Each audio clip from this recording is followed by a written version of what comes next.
नमस्कार, मैं तौसीक, आप देख रहे हैं सीमांचल न्यूज़। मैं आप तमाम सीमांचल न्यूज़ के प्रिय दर्शकों को बताना चाहेंगे कि आगामी 9 तारीख को राधा रानी मंदिर के तहत मुरलीधर श्याम मंडप का उद्घाटन होने जा रहा है, जिसमें हर दिल और लोकप्रिय शख्सियत के मालिक जो झारखंड में न्यायपालिका में अपना सेवा प्रदान कर रहे हैं, उनकी मौजूदगी में ये बहुत बड़ा काम जो है यहाँ पर होने जा रहा है, जिसमें किशनगंज के महान हस्तियों से लेकर के और जो है देश और विदेश के भी बहुत बड़े और विद्वान लोग यहाँ पर पंडित लोग जो होते हैं इसके बारे में जानकर और विशेषज्ञ स्पेशलिस्ट लोग होते हैं विराजमान होने जा रहे हैं। इतना बड़ा उद्घाटन जो यहाँ के लोगों के लिए एक बहुत बड़ा वरदान साबित हो सकता है। ये जो है हम सीमांचल न्यूज़ के माध्यम से आप तमाम श्रद्धालुओं को और तमाम आम जनों को भी इसके बारे में हम सूचित करना चाहेंगे, जानकारी दे रहे हैं कि इसमें पार्टिसिपेट कर सकते हैं। धार्मिक स्थल है, इसमें जो है आपसी खैर सगाली और सद्भावना का जो एक मैसेज होना चाहिए वो समाज के अंदर होना चाहिए। एक दूसरे के प्रति गंगा जमनी तहजीब का जो मिसाल पूरा किशनगंज रहा है और पूर्वज हमारे इसी तरह से चलते आ रहे थे, आज भी चलना चाहिए। इसको जो है सबको मिल करके कायम करना भी चाहिए और मजबूती प्रदान करना चाहिए। आइए इसके बारे में जो है माननीय न्यायाधीश से भी हम लोग कुछ जानने की कोशिश करेंगे। इसके बारे में विस्तृत जो जानकारी होगी मान्यवर से आप तक हम पहुँचाने का काम कर रहे हैं। जी, 25 साल पहले मेरे पिताजी जब कटिहार में पदस्थापित थे तो हमारे गांव के लोगों ने उनसे गुजारिश की कि यहाँ पर एक हमको हरिनाम संकीर्तन के लिए एक छत की ज़रूरत है, जो किसी कारणवश इन 25 सालों में नहीं हो पाया।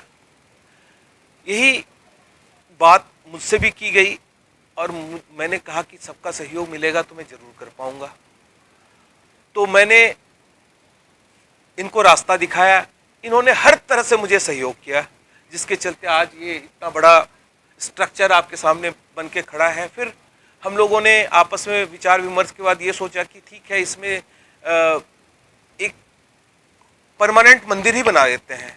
इसी के लिए हमने यहाँ पर राधा कृष्ण की मूर्तियाँ स्थापित करने का विचार किया और इसके लिए जयपुर से जो है हमने मूर्तियाँ मंगवाई, जो देखने में भी काफ़ी मनोहारी हैं।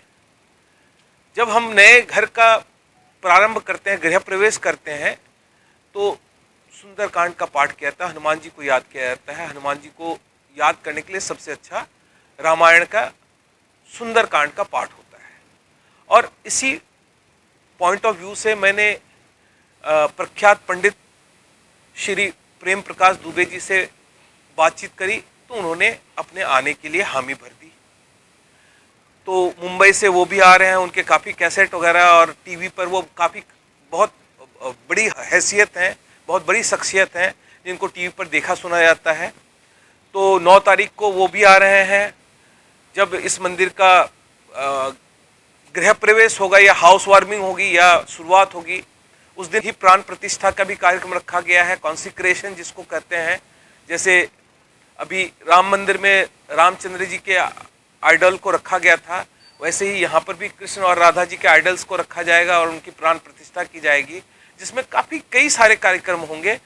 पंडित प्रेम प्रकाश दुबे तो जैसा मैंने बताया आएंगे ही। इसके अलावा 10 तारीख से यहाँ पर हरिनाम संकीर्तन का आयोजन किया गया है, जो 3 दिन तक लगातार चलेगा। तो मैं चाहता हूँ कि अपनी आस्थाओं को एक तरफ रख करके ज़्यादा से ज़्यादा संख्या में यहाँ पर लोग आएँ, एक दूसरे के आस्थाओं का सम्मान करें और इसमें बढ़ चढ़ करके हिस्सा लें।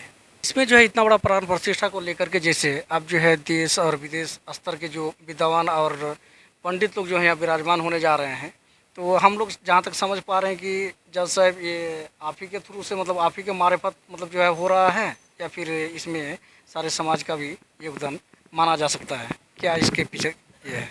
देखिए, मैं सिर्फ एक दिशा निर्देशक हूँ। करना तो सब कुछ समाज ने ही था और सब कुछ समाज ने ही किया है। समाज यदि इसमें आगे नहीं आता तो इतना बड़ा कार्य कभी सफल नहीं हो पाता। समाज ने हर स्तर पर तन मन धन हर तरह से बहुत ही योगदान दिया है। सबसे पहले मैं बोलना चाहूँगा इस गांव के वरिष्ठ नागरिक श्री सिद्धिनाथ दास जी का, जिन्होंने और उनके और बाकी के काउंटर पार्ट्स ने ये ज़मीन हमको मुहैया कराई इस कार्य के लिए। बाद में गांव के एक एक युवा ने इसमें बहुत बढ़ चढ़ करके हिस्सा लिया और हर तरह से हर चीज़ों को जुटाने में इनका बहुत बड़ा हाथ था। मैंने सिर्फ इनको दिशा दिखाया कि इसको इस तरह से निर्माण करने पर ज़्यादा अच्छा होगा, या हम इस कार्यक्रम में ऐसे ऐसे व्यक्तियों को बुला सकते हैं जिससे कि हमारे समाज की और प्रतिष्ठा बढ़ेगी। तो यही था। पर समाज के जैसे हमारे उमाशंकर दास जी हैं, वो सबको लेकर के एक साथ चल रहे थे। अशोक कुमार दास जी थे जिन्होंने कि हर चीज़ की व्यवस्था करी। इसी प्रकार निर्मल कुमार दास जो मेरे भैया भी हैं, उन्होंने हर क्षेत्र में जाकर के कार्य किया। कुणाल कुमार युवा होने के चलते सभी युवाओं पर उसका काफ़ी कंट्रोल है, उन्होंने हर युवा को इससे जोड़ा।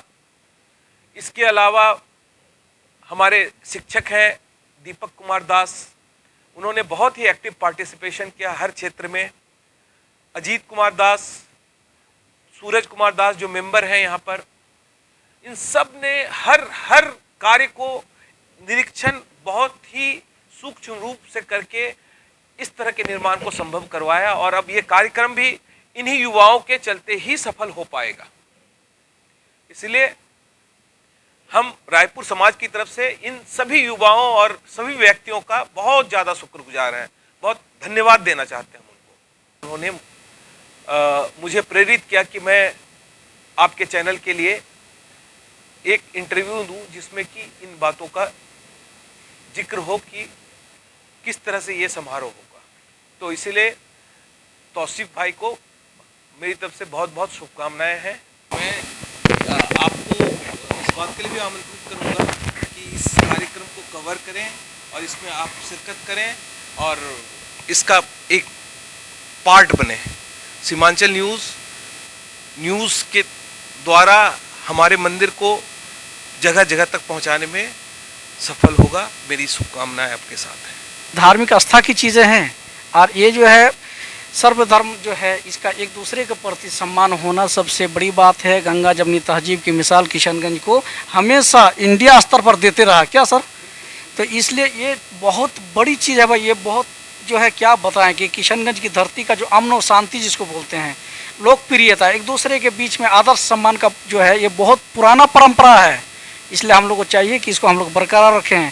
सद्भावना और खैर सगाली का जो माहौल है इसको हम क्रिएट करते रहें, कायम रखें और जो है उसको हम कायम दायम रखें। बहुत बहुत धन्यवाद सर। Okay, thank you.